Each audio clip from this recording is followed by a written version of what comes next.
নমস্কার, আমি সমাপ্ত। আপনারা শুনছেন মৈত্র ক্লাসিক স্টোরি। আজকের গল্প ভল্লু সর্দার, কলমে শরদিন্দু বন্দ্যোপাধ্যায়। তাহলে আর দেরি করছি না, আজকের গল্প শুরু করছি। গোড়াতেই স্বীকার করিয়া লইতে হইবে যে ভল্লুর বয়সক্রম 6 বৎসর।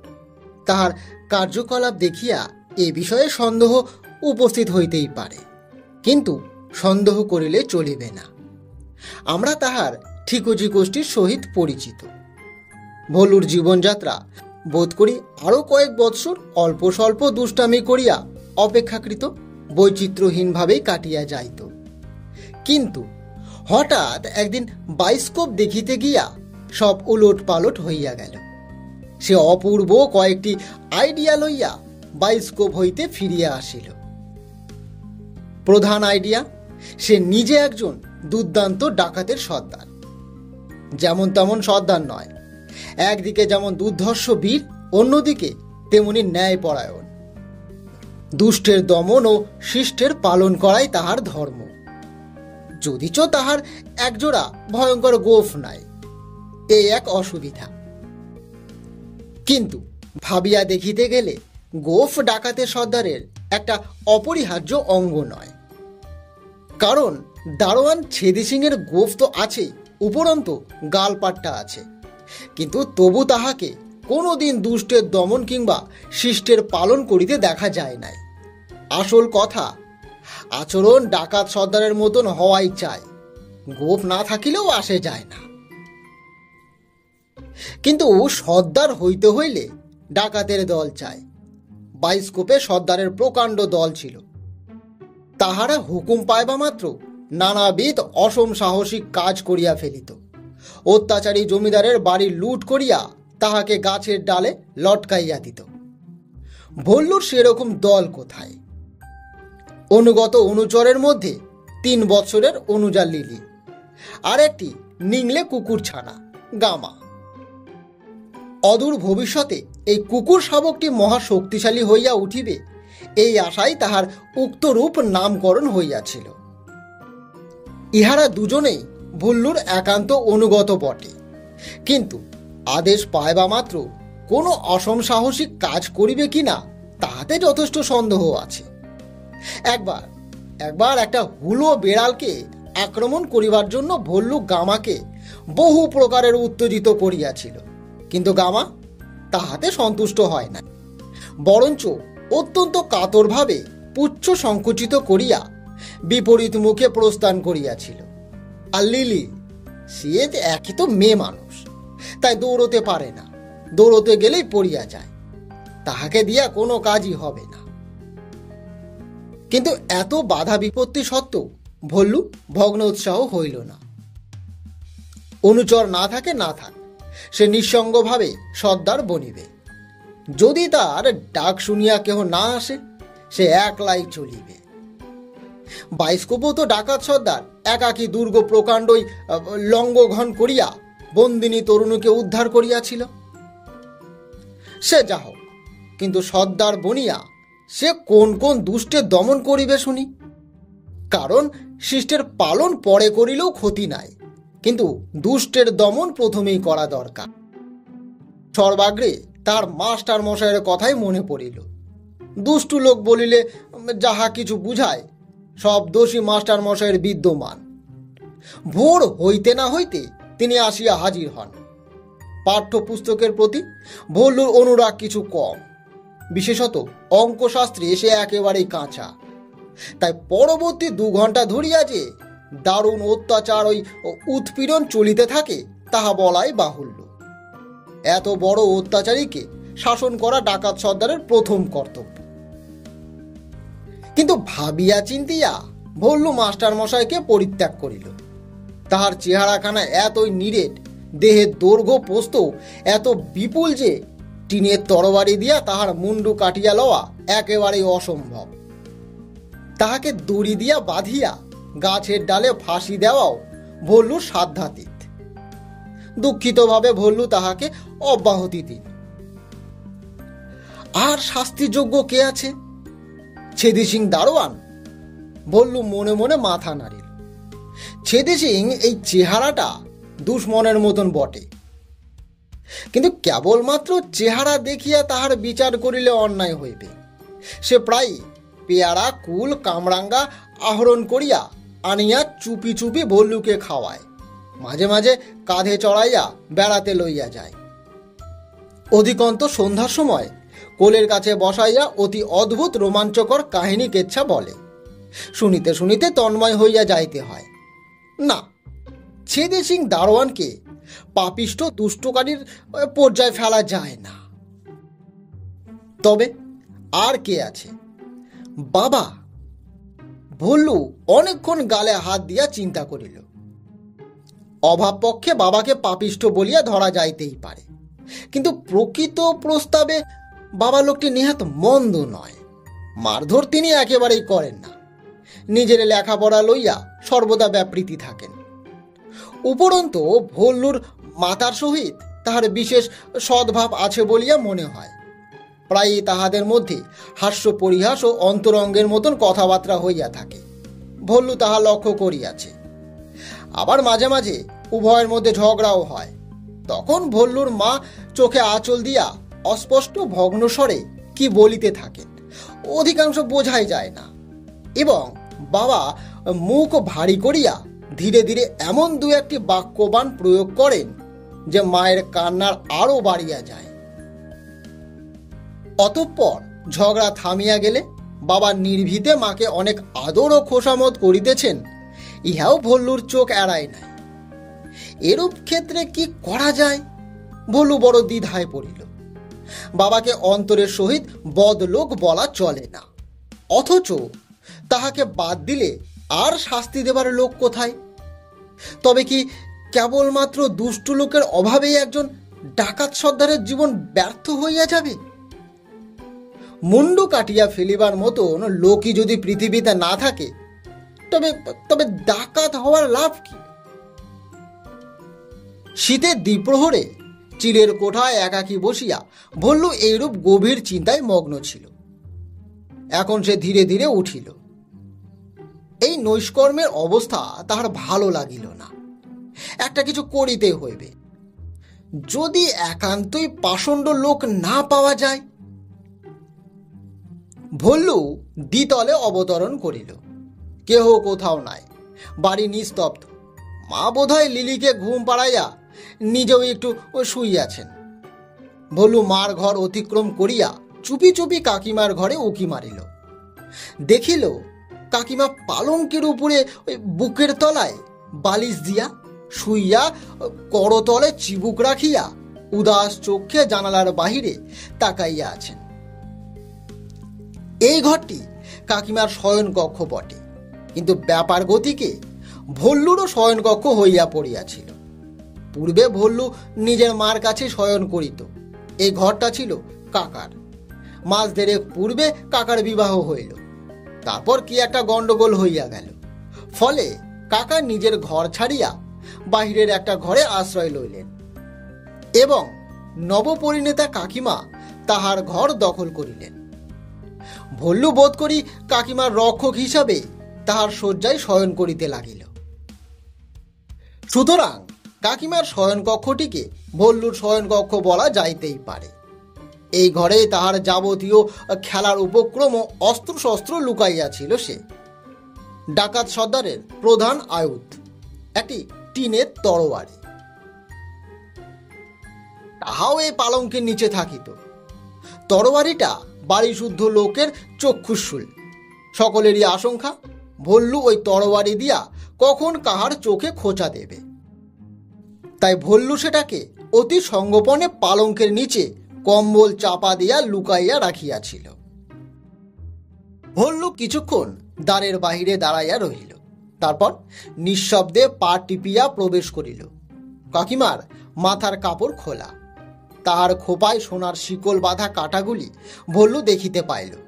কিন্তু কাকিমার উদাস দৃষ্টি জানালার বাহিরে প্রসারিত। কি জানি কি ভাবিতেছেন। তিনি ভল্লুর আগমন জানিতে পারিলেন না। সাবধানে ভল্লু পালঙ্কের তলায় প্রবেশ করিল, কিন্তু তরবারি কম্বলের ভেতর হইতে বাহির করিতে গিয়া ঠুং করিয়া একটু শব্দ হইয়া গেল। কাকিমা চমকিত হইয়া বলিয়া উঠিলেন, এই কে রে? ভল্লু বুঝি? খাটের তলায় কি করছিস? ধরা পড়িয়া গিয়া ভল্লু বলিল, কই কিছু না তো, কিছু না। তারপর তরবারি হস্তে খাটের তলা হইতে হামাগুড়ি দিয়া বাহির হইয়া আসিল সে। ডাকাত সর্দারকে কাকিমার সম্মুখে হামাগুড়ি দিতে হইল এই বলিয়া ভল্লুর মনে মনে একটু ক্ষুব্ধই হইল, কিন্তু বাহিরে গর্বিত ওই গাম্ভীর্য অবলম্বন করিয়া বীরত্ব ব্যঞ্জক ভঙ্গিতে দাঁড়াইল সে। তারপরে সে স্তম্ভিত হইয়া গেল, দেখিল কাকিমার সুন্দর চোখ দুটিতে জল টল টল করিতেছে। কাকিমা চট করিয়া আঁচলের চোখ মুছিয়া ফেলিয়া বলিলেন, এই কি করছিলিস রে? কি করছিলিস? কই কিছু না তো কাকিমা, কিচ্ছু না। কাকিমার মুখের উপর সুবর্তুল চোখের দৃষ্টি স্থাপন করিয়া বলিল, তুমি তুমি কাঁদছ কেন? কাকিমা লজ্জিত ভাবে মুখখানাকে আর একবার আঁচল দিয়া মুছিয়া বলিলেন, কই কই কাঁদছি, কই কাঁদছি আমি? তুই সারা দুপুর রোদ্দুরে রোদ্দুরে ঘুরে বেড়াচ্ছিস তো? আয় আয় বলছি, আমার কাছে এসে শো, আয়। না, আমি শোবো না। ভল্লুর কৌতূহল তখনও দূর হয় নাই। সে পুনরায় প্রশ্ন করিল, তুমি তুমি কাঁদছিলে কেন বলো না? খিদে পেয়েছে বুঝি? স্ত্রী জাতি ক্ষুধার উদ্রেক হইলেই কাঁদে, ইহা সে লিলির উদাহরণ দেখিয়া অনুমান করিয়া লইয়াছিল। আরে দূর পাগল। তবে তুমি কাঁদছিলে কেন? কিছু না। তুই তলোয়ার নিয়ে কোথায় যাচ্ছিস শুনি? আয় আয় বলছি আমার কাছে। না, আমি যাব না। আমি এখন যাচ্ছি একটা কাজ করতে। এই বলিয়া ভল্লু দ্বারের দিকে পা বাড়াইল। কাকিমা তাহাকে ডাকিলেন, এই ভল্লু, ভল্লু, শুনে যা, একটা কথা শুনে যা। ভল্লু অনিশ্চিত ভাবে ফিরিয়া দাঁড়াইল। কি? কাছে আয়, কাছে আয় বলছি। ভল্লু সন্দিগ্ধভাবে কাকিমাকে নিরীক্ষণ করিল। তাহাকে ধরিয়া বিছানায় শোয়াইয়া রাখিবার অভিসন্ধি তাহার নাই তো?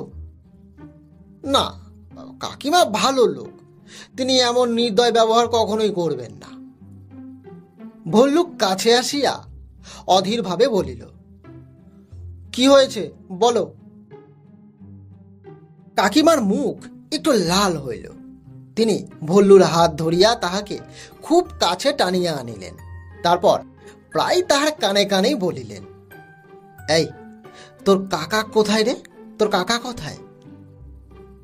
ভল্লু তাচ্ছিল্য ভরে বলিল, জানি না, বোধহয় নিচে আছেন। কাকিমা আরো নিম্ন স্বরে বলিলেন, দেখে এসে আমায় বলতে পারবি? কাউকে কিছু বলিস নে, শুধু দেখে আসবি, কেমন? আচ্ছা বলিয়া ভল্লু প্রস্থান করিল। এই সামান্য বিষয়ে এত গোপনীয় কি আছে সে বুঝিতে পারিল না। নিচে নামিয়া ভল্লু বাহিরের দিকে চলিল। বাহিরের একটা ঘরে তক্তপোষের উপর ফরাস পাতা, তাহার উপর চিত হইয়া শুইয়া কাকা বৈরাগ্যপূর্ণ চোখে কড়ি কাঠের দিকে তাকাইয়া আছেন। ভল্লু দুই একবার ঘরের সম্মুখ দিয়া যাতায়াত করিল, কিন্তু কাকার ধ্যান ভগ্ন হইল না। তখন ভল্লু কাকিমাকে খবরটা দিয়ে আসিবে ভাবিতেছে, কিন্তু এমন সময় তাহার কুকুর গামা কোথা হইতে ছুটিয়া আসিয়া তাহাকে ঘিরিয়া লাফাইতে লাগিল এবং তরুণ অপরিণত কণ্ঠে ঘেউ ঘেউ করিয়া আনন্দ জ্ঞাপন করিতে লাগিল। গামার বয়স ওই 3 মাস, চেহারা অতিশয় কৃশ ও দুর্বল। সে যে কালক্রমে ভয়ঙ্কর তেজস্বী বিলাতি কুকুর হইয়া দাঁড়াইবে এ বিষয়ে কেবল ভল্লুর মনেই কোনো সন্দেহ ছিল না। গামার গলার একটি বল কিনিয়া দিবার জন্য সে বাড়ির সকলের কাছে জনে জনে মিনতি করিয়াছিল, কিন্তু কেউই তাহার কথায় কর্ণপাত করে নাই। চেঁচামেচিতে কাকা বিরক্তিপূর্ণ চোখ কড়িকাঠ হইতে নামাইয়া ভল্লুর দিকে চাহিলেন। ভল্লু তাড়াতাড়ি গামাকে লইয়া সরিয়া গেল। গামা দীর্ঘকাল পরে প্রভুর সাক্ষাৎ পাইয়াছে। তার ক্ষীণ শরীরে যেন আর আনন্দ ধরে। সে একবার বাগানের দিকে ছুটিয়া যায়, আবার ফিরিয়া আসিয়া ভল্লুর পায়ের উপর থাবা রাখিয়া সাগ্রহে তাহার মুখের পানে তাকায়। তাহার মনের ভাবচক্কর এমনই যে, বাগানে চল না, এমন দুপুরবেলা ঘরের মধ্যে বন্ধ থাকতে তোর ভালো লাগে? চল চল, বাগানে কেমন ছুটোছুটি করব আমরা, চল। ভল্লু একটু ইতস্তত করিল, কিন্তু শেষ পর্যন্ত গামার আমন্ত্রণ অবহেলা করিতে পারিল না।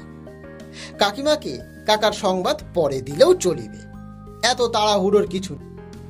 বিশেষত কাকা তো কিছুই করিতেছেন না, কেবলই চিত হইয়া শুইয়া আছেন। এ সংবাদ 2 ঘন্টা পরে দিলেও কোনো ক্ষতি হইবে না। ভল্লু গামাকে লইয়া বাগানে চলিল। বাড়ির সংলগ্ন বাগানটা বেশ বিস্তৃত। মাঝে মাঝে আম, লিচু, গোলাপ জামের গাছ, বাকিটা ফুলের গাছে ভরা। বর্তমানে বিলাতি মরশুম ফুলের শোভায় বাগান আলো হইয়া আছে। কোথাও একরাশ পপি উগ্র রূপের ছটাও মৌমাছিদের আকর্ষণ করিয়া লইয়াছে। ওদিকে সুইটপির ঝাড় পরস্পর জড়াজড়ি করিয়া সহস্র ফুলের প্রজাপতি ফুটাইয়া রাখিয়াছেন। স্থানে স্থানে 2-1টি চন্দ্রমল্লিকা কোকড়া মাথা দুলাইয়া নিষ্কলঙ্ক শুভ্র হাসি হাসিতেছে। কিন্তু উদ্যান শোভার দিকে ভল্লুর দৃষ্টি নাই। তাহার হাতে তরবারি, পশ্চাতে ভক্ত অনুচর। সে খুঁজিতেছে অ্যাডভেঞ্চার। এ ফুলের মরুভূমিতে অ্যাডভেঞ্চার কোথায়? বিমর্ষভাবে ভল্লু কয়েকটি ডালিয়া ফুলের পাপড়ি ছিঁড়িয়া চারিদিকে ছড়াইয়া দিল। কিন্তু একান্তিক ইচ্ছা থাকিলে জগতে কোনো জিনিসই দুষ্প্রাপ্য হয় না। শত্রুও অচিরাৎ আসিয়া দেখা দেয়, অবশ্য কল্পনার জোর থাকা যায়। ভল্লু শত্রুর অন্বেষণে ঘুরিতে ঘুরিতে হঠাৎ একটি চন্দ্রমল্লিকা গাছের সম্মুখে আসিয়া উপস্থিত হইল। গাঢ় লাল রঙের চন্দ্রমল্লিকা একটি কঞ্চির ওই ঠেকনোতে ভর দিয়া সগর্ভে মাথা তুলিয়া দাঁড়াইয়া আছে। ভল্লু কল্পনার চক্ষে দেখিতে পাইল, এ চন্দ্রমল্লিকা নয়, মহাপাপিষ্ঠ জমিদার। ইহার অত্যাচারে বাগানের অন্য সমস্ত ফুল ভয়ে জড়সড় হইয়া আছে। উহার রক্তচক্ষুর সম্মুখে অদূর ওই ভুলুন্টিতা পর্টুলাকার ফুলটি বন্দিনী তরুণীর মতন স্প্রিয়মান হইয়া পড়িয়াছে। উত্তেজনায় ভল্লুর চোখ জলজল করিয়া জ্বলিতে লাগিল। সে পাইতারা কষিয়া একবার শত্রুর চারিদিকে প্রদক্ষিণ করিল। তারপর তরবারি অস্তালন করিয়া কঠোর স্বরে সে কহিল, রে নরাধম! উত্তেজিত হইলে ভল্লুর উচ্চারণ কিছু বিকৃত হইয়া পড়িত। নরাধম কোনো জবাব দিল না, কেবল আরক্ত চক্ষে চাহিয়া রহিল। গামা উৎসাহিতভাবে বলিল। ভল্লু পদদাপ করিয়া বলিল, ওরে নরাধম, তুই জানিস আমি কে? আমি ভল্লু সর্দার, তোর জম। এত বড় দুঃসংবাদও নরাধম বিন্দুমাত্র বিচলিত হইল না। ভল্লু তখন গর্জন করিয়া বলিল, পাজি উল্লু গাধা, এই তোর মুন্ডু কেটে ফেললুম আমি। এই বলিয়া সবেগে তরবারি চালাইল। দুর্বিনীত নরাধমের মুন্ডু কাটিয়া মাটিতে পড়িল। ভল্লু! হঠাৎ পেছন হইতে গুরুগম্ভীর আহ্বান শুনিয়া ভল্লুর ক্রোধ তেজের উত্তাপ এক মুহূর্তে নির্বাপিত হইল। সে সভয়ে ঘাড় বাঁকাইয়া দেখিল কাকা। কাকার বৈরাগ্যপূর্ণ ললাটে বৈশাখী মেঘের মতন ভ্রুকুটি। তিনি ধীরে ধীরে অগ্রসর হইয়া আসিতেছেন। গামা কাকার আগমনে সাড়া পাইয়া কাপুরুষের মতন আগেই সরিয়াছে। উপায় থাকিলে ভল্লুর শরীর, কিন্তু কাকা এত কাছে আসিয়া পড়িয়াছে যে পলায়নের চেষ্টা বৃথা। কালবৈশাখীর ঝড়টা তাহার মাথার উপর দিয়াই যাইবে। কাকা আসিয়া উপস্থিত হইলেন। ভল্লুর শ্রবণ ইন্দ্রিয় ধারণ করিয়া বলিলেন, এ কি করছিস তুই? ভল্লু ব্যঙ্গ নিষ্পত্তি করিল না। বাগানের ফুল ছেঁড়া বারণ এ কথা সে বরাবরই জানে এবং সাধ্যমতো এ নিষেধ মান্য করিয়াও আসিয়াছে সে। তবে যে আজ কোন দুরন্ত কর্তব্যের তাড়নায় ওই ফুলটাকে বৃন্তচ্যুত করিয়াছে তাহা কাকাকে কি করিয়া বুঝাইবে? ফুলটা যে ফুল নয়, একটা মহাপাপী নরাধম, এ কথা কাকা বুঝিবে কি? সকলের কল্পনা শক্তি সমান নয়। ভল্লু জানিত কাকা বুঝিবেন। অরসিকে রসস্য মান নিবেদনা, তার চেয়ে নিরীহ থাকাই শ্রেয়। ভল্লু নীরব রহিল।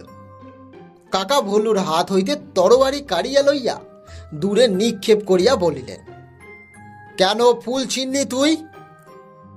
ভল্লু এবারও জবাব দিল না। কাকা তখন তাহার কান ছাড়িয়া চুলের মুঠি ধরিলেন, সজোরে নাড়া দিয়া বলিলেন, পাজি, উল্লু, গাধা, কতবার তোকে মানা করেছি বাগানের ফুলে তুই হাত দিবি না? কেন ছিনলি বল? বারবার একই প্রশ্নে ভল্লু উত্তক্ত হইয়া উঠিল। তার উপর চুলের যন্ত্রণা। কাকার বজ্রমুষ্টি ক্রমে ক্রমে যেরূপ দৃঢ়তর হইতেছে, হয়তো শেষ পর্যন্ত চুলগুলি তাহার মুঠোতেই থাকিয়া যাইবে। অথচ ভাব গতিক দেখিয়া মনে হইতেছে একটা কোনো উত্তর না পাইলে কাকা শান্ত হইবেন না। যন্ত্রণা ও উগ্র প্রয়োজনের তাড়ায় ভল্লুর মাথায় এক বুদ্ধি গজাইল। সে সজল চোখে চিচি করিয়া বলিলেন, কাকিমার জন্যই তো ফুল তুলিতেছি। ইন্দ্রজালের মতন কাজ হইল। সচকিত ভাবে কাকা চুল ছাড়িয়া দিলেন। হতবুদ্ধির মতন বলিলেন, কি কি কি কি বললি? এতটা ভল্লুও প্রত্যাশা করে নাই, কিন্তু যে পথে সুফল পাওয়া গিয়াছে সে পথে চলাই ভালো। সে আবার বলিল, কাকিমার জন্যই তো ফুল তুলিতেছিলাম। ভূপতিত ফুলটা সযত্নে তুলিয়া লইল। তারপর আবার আরম্ভ করিল, কাকিমা বললেন। কি বললেন রে? কি বললেন? ক্ষুণ্ণতাতে জেরায় পরিবার ইচ্ছা ভল্লুর আদৌ ছিল না। বিশেষত মোকাবিলার মিথ্যা ধরা পড়িবার সম্ভাবনা যখন সম্পূর্ণ বিদ্যমান। বয়প্রাপ্ত লোকেদের মহৎ দোষ, তাহারা প্রত্যেকটি কথা অক্ষরে অক্ষরে সত্য না পাইলে চটিয়া যান। কল্পনা বলিয়া যে ঐশী শক্তি মাথার মধ্যে নিহিত আছে, তাহার সদ্ব্যবহার করিতে চায় না।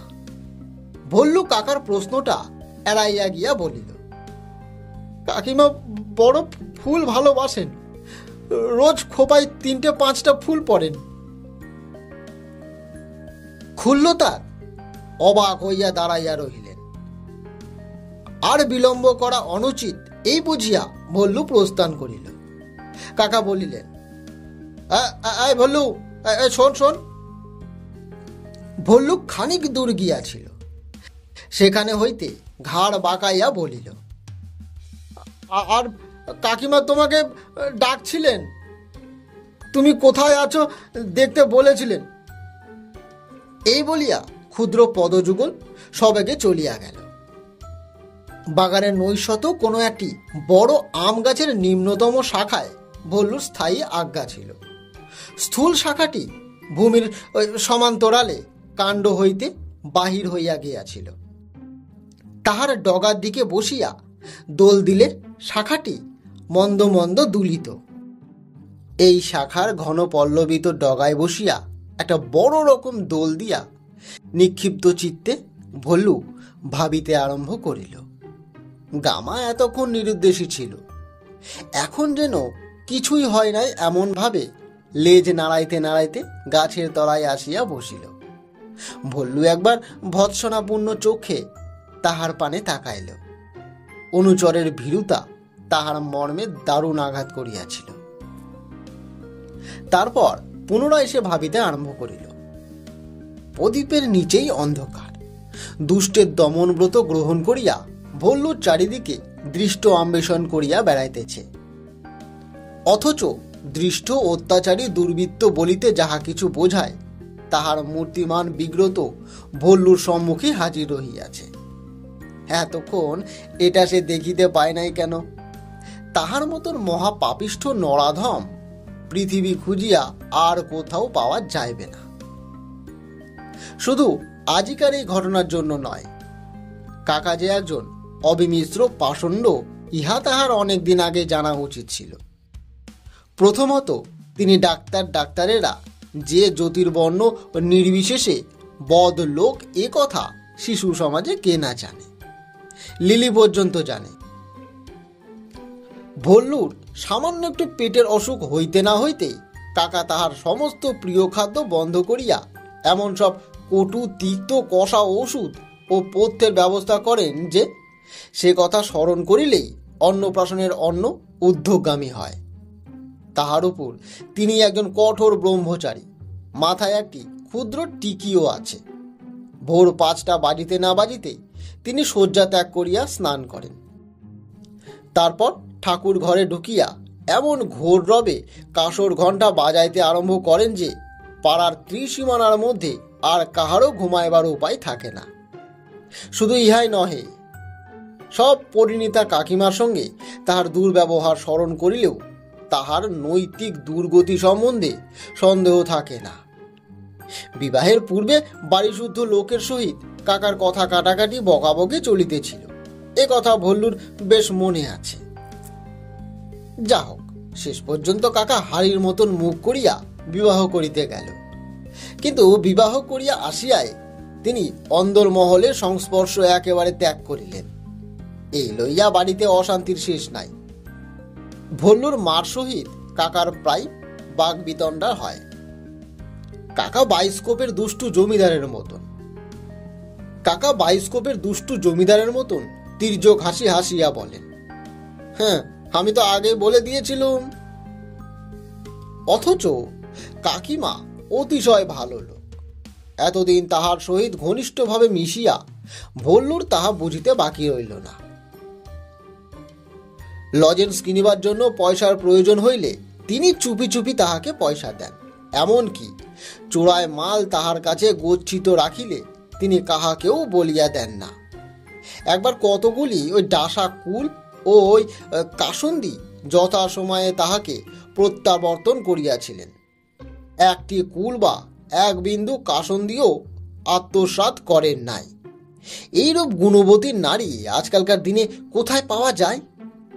অন্তত ভল্লুর মনে জানাশোনার মধ্যে এমন আর দ্বিতীয় নাই। এহেন কাকিমাকে কাকা অবহেলা করেন। শুধু অবহেলা করিলে ক্ষতি ছিল না, পরন্তু তিনি কাকিমার উপর অন্যায় উৎপীড়ন করিয়া থাকেন, তাহাও সহজে অনুমান করা যায়। পূর্বে 2-1 বার কাকিমাকে বালিশে মুখ গুজিয়া ফুপাইতে শুনিয়া ভল্লুর ঘুম ভাঙিয়া গিয়াছে। আজ সে কাকিমার চোখে জল দেখিয়াছে। এসব কি মিছিমিছি? ভল্লুর দৃঢ় ধারণা জন্মিল, কাকা সুবিধা পাইলে আসিয়া ওই কাকিমার কান মলিয়া চুল ধরিয়া ঝাঁকানি দিয়া যান, নচেত কাকিমা অকারণে কাঁদিবেন কেন? যেদিক দিয়াই দেখা যাক, কাকার মতন দুর্নীতিপরায়ণ দমন যোগ্য ব্যক্তি আর নাই। কিন্তু দমন করিবার উপায় কি? দড়ি দিয়া বাঁধিয়া গাছে ঝুলাইয়া দেওয়া বা ওই তরবারি দিয়া মুণ্ডচ্ছেদন সম্ভব নয়। সে চেষ্টা করিতে গেলে ভল্লুর জীবনের সুখ শান্তি চিরতরে নষ্ট হইয়া যাইবে। ক্রুদ্ধ কাকা হয়তো ভল্লুকে চিরজীবন ধরিয়া ভাত ডালের পরিবর্তে গাদালের বোল আর ওই বোতলের সুতিক্ত ঔষধ খাইবার ব্যবস্থা করিয়া দেবেন। সুতরাং তাহাতে কাজ নাই। ভল্লু দীর্ঘকাল বদনমণ্ডল কুঞ্চিত করিয়া চিন্তা করিল, কিন্তু কাকাকে জব্দ করিবার কোনো সহজ পন্থাই আবিষ্কৃত হইল না। তখন সে শাখা হইতে নামিয়া চিন্তাকুল চিত্তে ধীরে ধীরে বাড়ির দিকে চলিল। গামা এতক্ষণ বৃক্ষতলে লম্বমান হইয়া নিদ্রাসুখ উপভোগ করিতেছিল। এখন উঠিয়া ডন ফেলার ভঙ্গিতে অলস্য ভাঙ্গিয়া প্রভুর অনুগামী হইল। চন্দ্রমল্লিকার ফুলটি এতক্ষণ ভল্লুর হাতেই ছিল। অন্য মনস্কভাবে সে তাহার গোটা কয়েক পাপড়ি ছিঁড়িয়া ফেলিয়াছিল। তবু ফুলের সৌষ্ঠব একেবারে নষ্ট হয় নাই। বাড়িতে পৌঁছিয়া ভল্লুক কিছুক্ষণ ওই বিরাগপূর্ণ নেত্রে তার দিকে তাকাইয়া রহিল। তারপর অনিচ্ছা ভরে কাকিমার ঘরের উদ্দেশ্যেই চলিল। বাড়ি তখনও নিস্তব্ধ, বিশ্রামকারীরা বিশ্রাম করিতেছে। কাকিমার দরজার নিকট পর্যন্ত পৌঁছিয়া ভল্লুক থমকিয়া দাঁড়াইয়া পড়িল। কাকার কণ্ঠস্বর। কাকা চাপা অথচ উদাস স্বরে কথা বলিতেছেন। ভল্লু দরজার বাহিরে দেওয়ালের সঙ্গে একেবারে সাটিয়া গিয়া শুনিতে লাগিল। কাকা বলিতেছেন, সংসারে আমার রুচি নেই, আমি একলাই থাকতে চাই। ছেলেবেলা থেকেই আমার প্রতিজ্ঞা, স্ত্রী লোকের সংস্পর্শে আমি আসব না। কারণ দেখেছি আমি, যারা স্ত্রী লোকের প্রলোভনে পড়েছে আর ওই সংসারে জড়িয়ে পড়েছে, তাদের দ্বারা আর কোনো বড় কাজ হয় না। কাকা নীরব হইলেন। কিছুক্ষণ পরে কাকিমার অশ্রুরুদ্র অস্পষ্ট কণ্ঠ শোনা গেল, তবে তবে বিয়ে করেছিলে কেন? দাদা আর বৌদির কথা আমি এড়াতে পারলুম না, তাই আমাকে বিয়ে করতে হয়েছে। তাদের সঙ্গে এই শর্ত হয়েছিল যে বিয়ে করেই আমি খালাস, তারপর আমার আর কোনো দায়িত্ব থাকবে না। কিন্তু এখন দেখছি তারা আমায় ঠকিয়েছে। শর্তের কথা তাদের আর মনে নেই। কিন্তু কিন্তু সে যাক, একটা কথা তোমায় বলে দিই, মনে রেখো, আমার কাছে তোমার কোনোদিন কিছুর প্রয়োজন হবে না। সুতরাং আমাকে ডাকাডাকি করে মিচে উত্ত্যক্ত তুমি করো না আমাকে। কই, আমি তো তোমায় ডাকিনি। ভল্লু দেখিল তাহার স্থান ত্যাগ করিবার সময় উপস্থিত হইয়াছে। সে ধীরে ধীরে অপসৃত হইয়া নিচে চলিল। তার সামান্য একটা কথা সূত্র ধরিয়া কাকা কাকিমাকে তিরস্কার করিতেছেন। এক্ষুনি হয়তো সাক্ষী দেবার জন্য তাহার তলব পড়িবে। কাকার মতন দুর্জনের নিকট হইতে দূর থাকায় নিরাপদ। সিঁড়ি দিয়া নামিতে নামিতে অল্প সে শুনতে পাইল তাহার মা নিচের ঘর হইতে বাহির হইয়া কাকাকে উদ্দেশ্য করেই বলিতেছেন, মা, এ কি সন্ন্যাসী ঠাকুর একেবারে বউয়ের ঘরে ঢুকে পড়েছে যে। নিচে নামিয়া ভল্লু দেখিল বাড়ির ঝি বামা ভীষণ চেঁচামেচি শুরু করিয়া দিয়াছে। ও এক গাছা ঝাঁটা লইয়া গামাকে চারিদিকে খুঁজিয়া বেড়াইতেছে।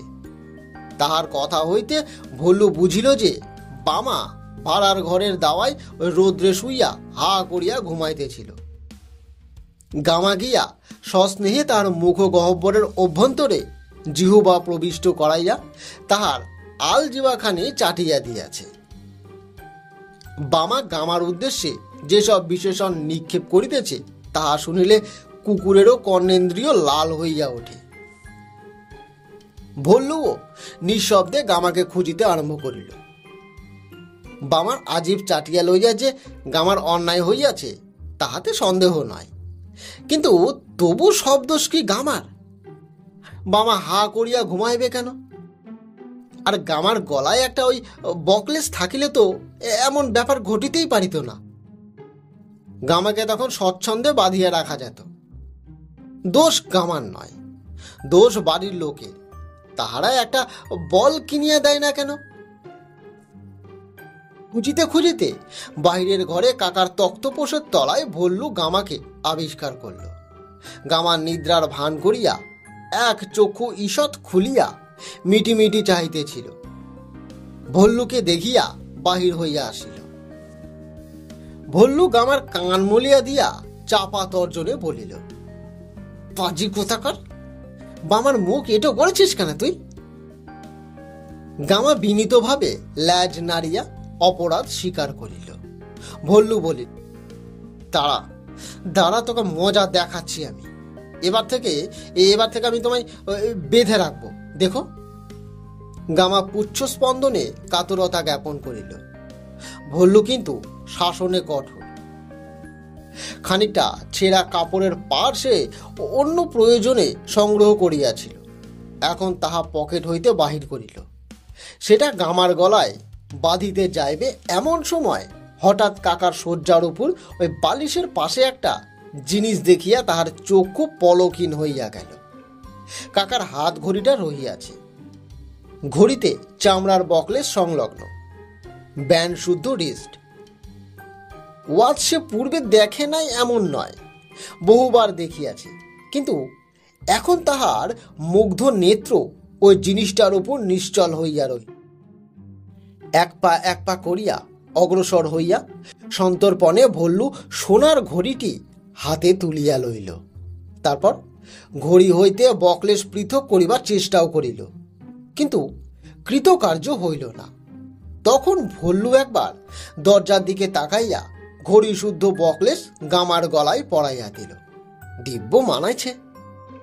ঘড়িটি গামার লোমে ঢাকা পড়িয়া গিয়াছে, দেখা যায় না।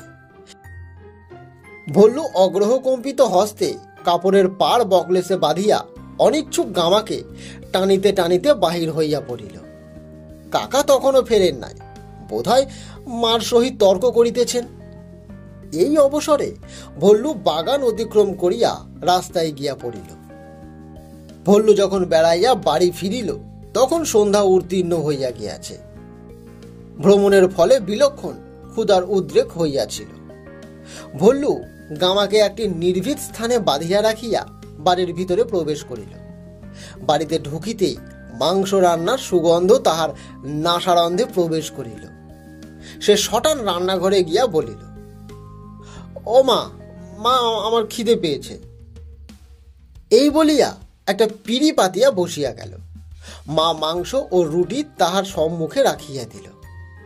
নির্বিষ্ট মনে আহার করিতে করিতে ভল্লু শুনিতে পাইল বাড়িতে একটা কিছু গণ্ডগোল চলিতেছে। সে উৎকণ্ঠ হইয়া শুনিল কাকা চাকরদের ধমকাইছেন। একবার সোনার ঘড়িটার কথা সে শুনতে পেল। ভল্লুর বুকের ভেতর ছ্যাঁত করিয়া উঠিল। তারপরে বামাঝি রান্নাঘরের দ্বারের কাছে আসিয়া উপু হইয়া বসিল। ভারী গলায় বলিল, এ ওই দারোয়ান ড্যাকরার কাজ, বলে দিলুম বড়মা, দেখে নিও। এছাড়া এত বড় বুকের পাটা আর কারো নয়। কি অনাছিষ্ট কাণ্ড মা! ছোট দাদা বাবুর বিছানার উপর থেকে সোনার ঘড়ি চুরি। আমি তো বারবারই মারাইনে সবাই জানে। রান্নাঘর মুক্ত করে বাসন মেজে কাপড় কেসে উঠান ঝাড় দিতে বেলা কেটে যায়। তো বাইরে কখন যাব? আরে 11 বছর এ বাড়িতে আসি, একটা কুটো হারিয়েছে কেউ বলতে পারবে? হ্যাঁ, ওই ঝাঁটা খেকো দারোয়ানের এই কাজ। মিসের মরণ পালক উঠেছে কিনা, তাই মালিকে সোনার ঘড়িতে হাত দিয়েছে। দারোয়ানের সঙ্গে বামার চিরশত্রুতা। মা রান্না করিতেছেন, বামার সাফাই শুনিতে পাইলেও উত্তর দিলেন না তিনি। ভল্লুরও মুখ দেখিয়া মনের অবস্থা বোঝা গেল না, কিন্তু তাহার গলায় মাংসের টুকরো আটকাইয়া যাইতে লাগিল। সে অতি কষ্টে আরো কিছু খাদ্য গলার ধকন করিয়া উঠিয়া পড়িল। পাতের ভুক্তা বিশিষ্ট মাংস ও হাড় বাটিতে লইয়া ধীরে সুস্থে রান্নাঘর ত্যাগ করিল। প্রত্যহ দুবেলা নিজের উচ্ছিষ্ট প্রসাদ সে সহস্তে গামাকে খাওয়াত। গামাকে খাওয়াইতে খাওয়াইতে ভল্লু শুনিল কাকার কণ্ঠস্বর ও মেজাজ উত্তরোত্তর চড়িতেছে। তিনি পুলিশে খবর দেবেন বলিয়া চাকরদের ভয় দেখাইতেছেন। বাবাও সেই সঙ্গে যোগ দিয়াছে। চাকরেরা ভয়ে আড়ষ্ট ও নির্বাক হইয়া আছে। ব্যাপার অতিশয় গুরুতর হইয়াছে। ভল্লু কর্তব্য স্থির করিয়া ফেলিল। গামার আহার শেষ হইলে সে তাহাকে লইয়া গুটি গুটি কাকার ঘরের দিকে অগ্রসর হইল। ওদিকে বারান্দায় চেঁচামেচি চলিতেছে, এদিকে কেহ নাই। ভল্লু এপাশ ওপাশ চাহিয়া কাকার ঘরে ঢুকিয়া পড়িল। ঘরটি অন্ধকার। ভল্লু অন্ধকারে লুকাইয়া তাড়াতাড়ি গামার গলা হইতে ঘড়ি ও বকলেস খুলিয়া ফেলিবার চেষ্টা করিল, কিন্তু বকলেস গামার গলায় আটিয়া গিয়াছে। বোধ করি গামা মাংস খাইয়া মোটা হইয়াছে। ভল্লু অনেক চেষ্টা করিয়াও বকলেস খুলিতে পারিল না। যতই তাড়াতাড়ি খুলিবার চেষ্টা করে ততই হাত জড়াইয়া যায়। এদিকে সময় অতিশয় সংক্ষিপ্ত। এক্ষুনি হয়তো কেহ ঘরে আসিয়া ঢুকিবে। ত্রস্ত ভল্লু কি করিবে ভাবিতেছে, এমন সময় অতি সন্নিকটে কাকার গলা শুনিয়া সে চমকিয়া উঠিল। মুহূর্তের মধ্যে সে গামাকে তুলিয়া কাকার বিছানায় লেপের তলায় চাপা দিল। তারপর ঘরের সবচেয়ে অন্ধকার কোণে গিয়া দাঁড়াইল। কিছুক্ষণ রুদ্ধশ্বাসে কাটিয়া গেল। কাকা কিন্তু ঘরে প্রবেশ করিলেন না, বকিতে বকিতে অন্যদিকে চলিয়া গেলেন। এইবার ভল্লুর সমস্ত সাহস হঠাৎ তাহাকে ত্যাগ করিল। তাহার যেন দম বন্ধ হইয়া আসিতে লাগিল। তস্তর বৃত্তি আপার, লোভনীয় বটে, কিন্তু চিত্তের শান্তি বিধায়ক নয়। কাকার কণ্ঠস্বর দূরে চলিয়া গেলে ভল্লু ঘর হইতে বাহির হইয়া পড়িল। আর কোনো দিকে দিকপাল না করিয়া একেবারে দ্বিতলে নিজের শয়নকক্ষে গিয়া উপস্থিত হইল। কাকিমা ঘরেই ছিলেন। তাহাকে জুতা মোজা ও গরম জামা খুলিতে দেখিয়া জিজ্ঞাসা করিলেন, আজ পড়তে বসলি নে ভল্লু? এক্ষুনি শুতে চলে এলি যে? আমার বড্ড ঘুম পাচ্ছে বলে চলে এলাম আজ। ওদিকে গামাও নরম বিছানায় লেপের মধ্যে শয়নের ব্যবস্থা দেখিয়া নিঃশব্দে পরম পরিতৃপ্তির সহিত কুণ্ডলী পাকাইয়া নিদ্রার আয়োজন করিল।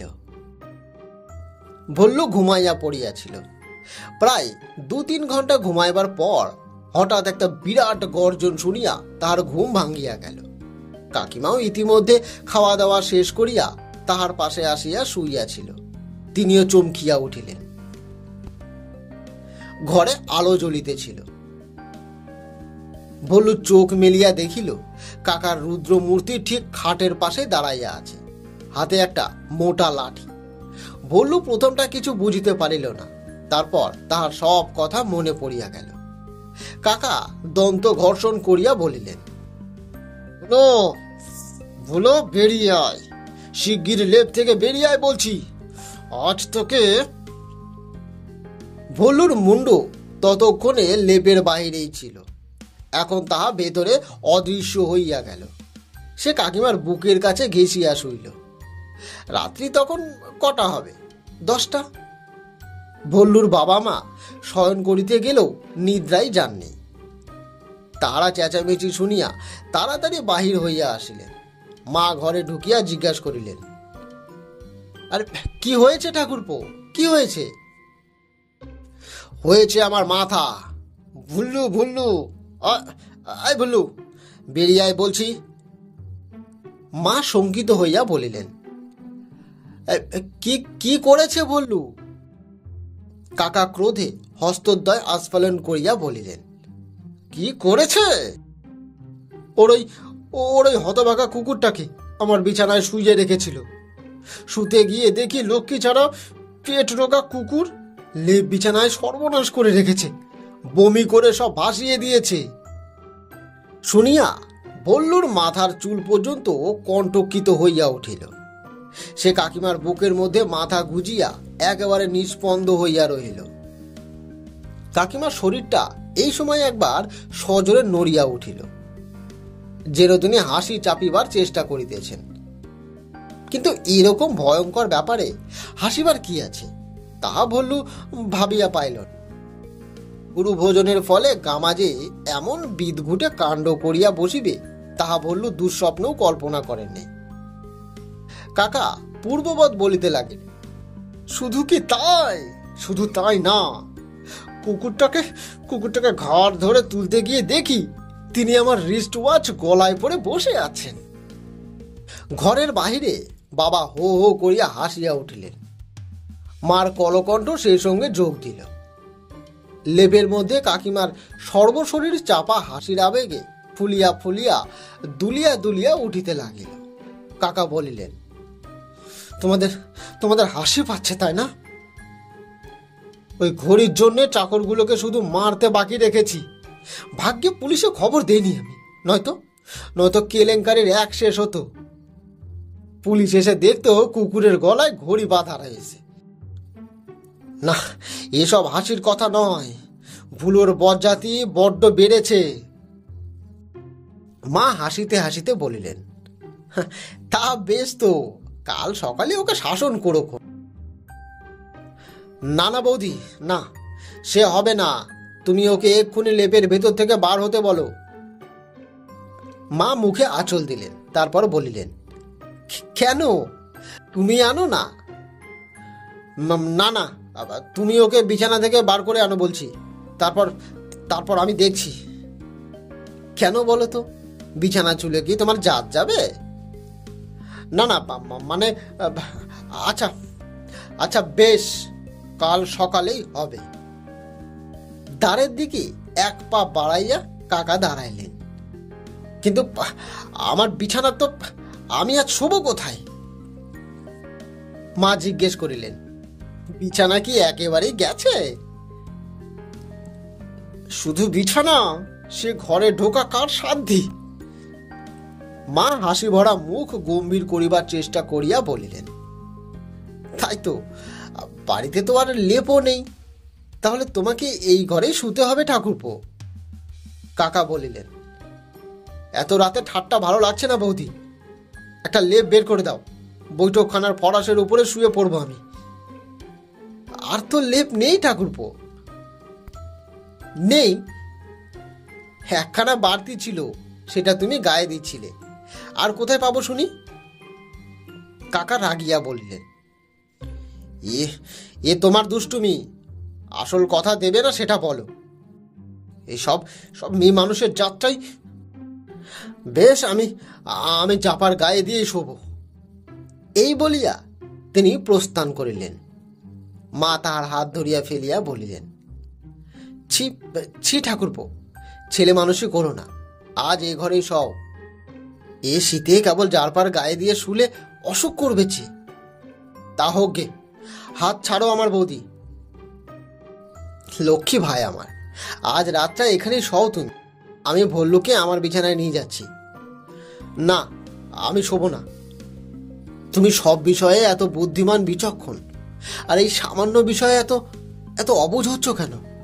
ধম্মে কমে তোমার এত নিষ্ঠে, আর আর যাকে মন্ত্র পড়ে বিয়ে করেছ তাকে হেনস্থা করলে যে পাপ হবে ভাই, এটা বুঝতে পারছো না তুমি? সে দোষ আমার নয়, এ দোষ তোমাদের। আমি বিয়ে করতেই চাইনি।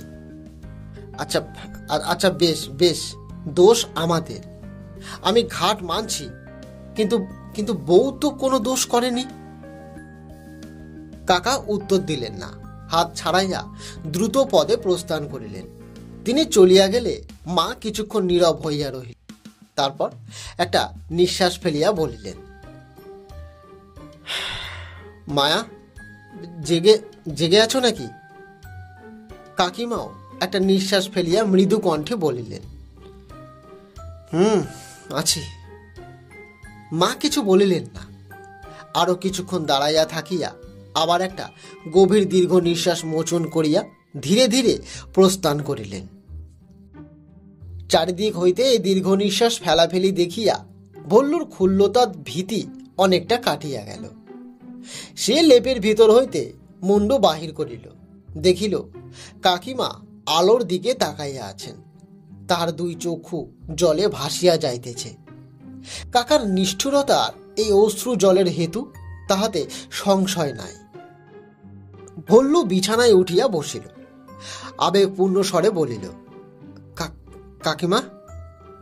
চোখ মুছিয়া কাকিমা বলিলেন, হ্যাঁ কি বল। ভল্লু বলিল, কাকা নরাধম না? কাকিমা উত্তর দিলেন না। ভল্লু আবার বলিল, কাকা কাকা কারো কথা শোনে না, মার কথাও শোনে না, বাবার কথাও শোনে না, তোমার কথাও শোনে না, খালি আমাকে বকে। কাকা নরাধম। কাকিমা এবারও তাহার কথার সায় দিল না, তাহাকে কোলের কাছে টানিয়া লইয়া ভাঙ্গা ভাঙ্গা গলায় বলিলেন, ঘুমো ঘুমো ভল্লু, অনেক রাত হয়েছে। ভল্লু শুলো বটে, কিন্তু তাহার ঘুম আসিল না। কাঁচা ঘুমের উপর কাকার উগ্র অভিযানে তাহার ঘুম চটিয়া গিয়াছে। সে নীরবে শুইয়া ভাবিতে লাগিল। ক্রমে 11টা বাজিয়া গেল, ঢং করিয়া 11:30টাও বাজিল, তবু ভল্লুর চোখে ঘুম নাই।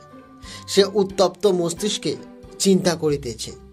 কাকিমা অনেকক্ষণ জাগিয়া থাকিয়া মাঝে মাঝে বুক ভাঙা নিঃশ্বাস ফেলিতে ফেলিতে শেষে বোধ করি ঘুমাইয়া পড়িয়াছেন। ভল্লু একবার ঘাড় ফিরাইয়া দেখিল, তাহার চক্ষু মুদিত, তিনি শান্তভাবে নিঃশ্বাস ফেলিতেছেন।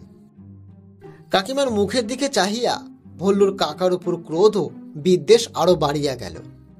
ডাকাত সর্দারের আর কত সহ্য হয়?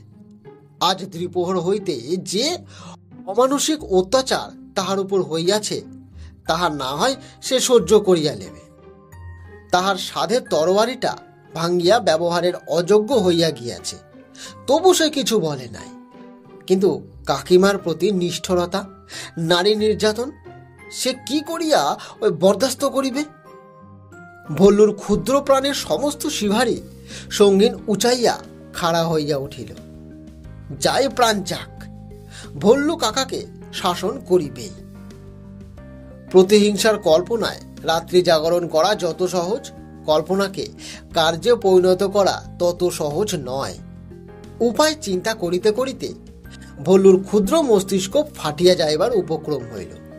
অবশেষে দীর্ঘ জটিল চিন্তার পর ভল্লু সিদ্ধান্তে উপনীত হইল। তাহার অধরে একটু হাসি দেখা দিল। কাকা কাকিমার উপর অত্যাচার করেন বটে, কিন্তু দূর হইতে। ইহার প্রকৃত কারণ, তিনি কাকিমাকে ভয় করেন। বাড়ির মধ্যে কাকা কেবল কাকিমাকেই ভয় করেন।